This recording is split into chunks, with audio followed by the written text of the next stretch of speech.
बच्चों, अब आप अपनी पुस्तक खोल लेंगे पेज नंबर 23 पर, यानी पृष्ठ संख्या 23 पर, जहां पर राहुल सांकृत्यायन का जीवन परिचय दिया हुआ है।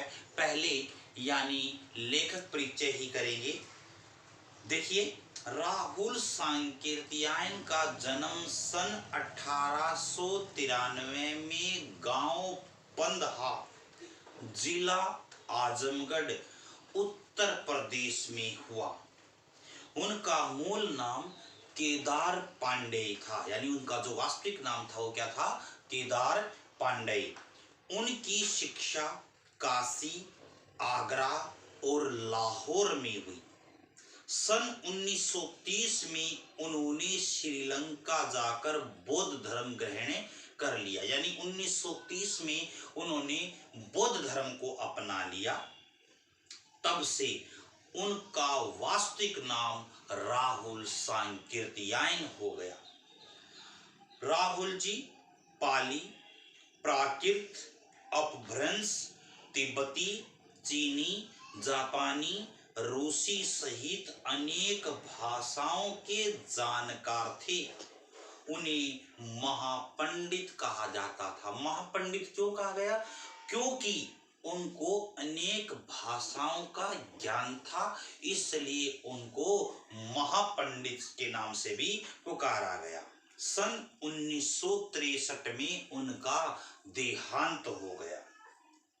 राहुल सांकृत्यायन ने उपन्यास, कहानी, आत्मकथा, यात्रावृत्त, जीवनी, आलोचना, शोध आदि अनेक विधाओं में साहित्य सर्जन किया, यानी उन्होंने अपने अनेक रचनाओं को लिखा। देखिए, उपन्यास लिखी, कहानी लिखी, आत्मकथा लिखी, यात्रावृत्त लिखी, जीवनी, आलोचना, शोध आदि।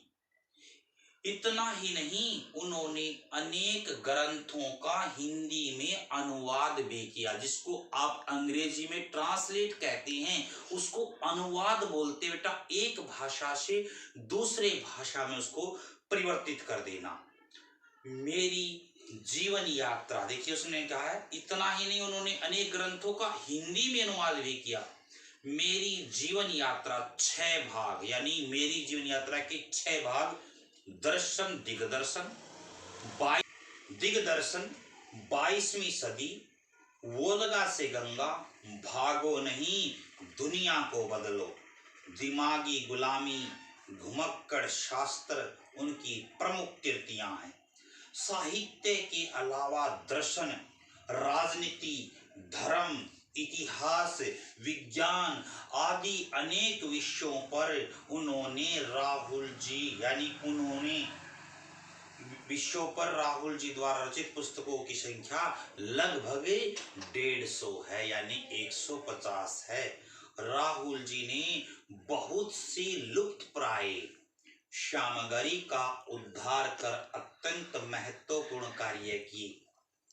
यात्रावृत्त लेखन में राहुल जी का स्थान अन्यतम है, यानी दूसरों से बहुत अलग है।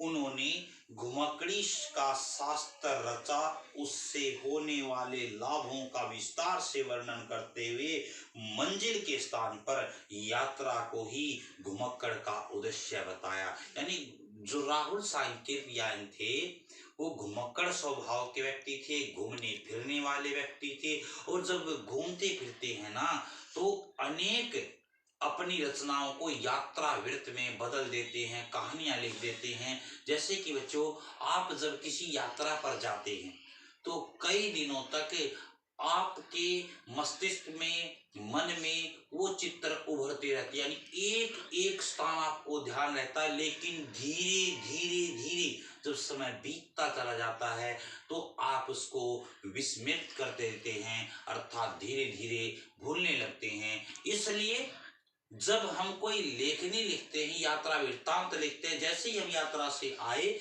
तो उसके तुरंत बाद लिखना प्रारंभ कर देते हैं, तो पूरी कहानी को लिखा जा सकता है।